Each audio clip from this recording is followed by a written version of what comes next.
वळूया पुढील बातमीकडे। राज्यातील पूरस्थितीवर उद्धव ठाकरेंनी सरकारला खडेबोल सुनावलेत। ओला दुष्काळ शब्द नसेल पण संकट नाकारता येत नाही, शेतकऱ्यांना खड्ड्यात घातल्यास गैर काय ही सरकारची भूमिका आहे, असं सुद्धा उद्धव ठाकरे यांनी म्हटलंय।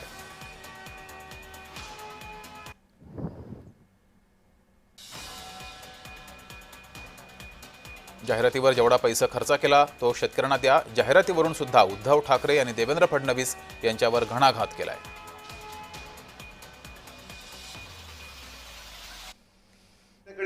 काय होतं, अनेकदा शब्दाचा खेळ चालतो। मी ओला दुष्काळ हा शब्द वापरण्यापेक्षा आपत्तीग्रस्त हा शब्द वापरला आणि आपत्तीग्रस्त आपत्ती तुम्ही एखादा शब्द नाही म्हणून संकट नाकारू कसं शकता? की ठीक आहे, ओला दुष्काळी संज्ञा नाहीये नसेल पण म्हणून तुम्ही झालेलं नुकसान नाकारू शकता का? आणि ओला दुष्काळ ही जर का संज्ञा नसेल तर मग मला असं वाटतं की काही वेळेला माणसांच्या पदाप्रमाणे शब्द बदलतात का? की काही शब्द ते ज्या पदावर असतात तेव्हा ते शब्द अस्तित्वात येतात आणि पदानंतर दुसऱ्या पदावर गेलेले ते शब्द नाहीसे होतात, असं काय आहे का?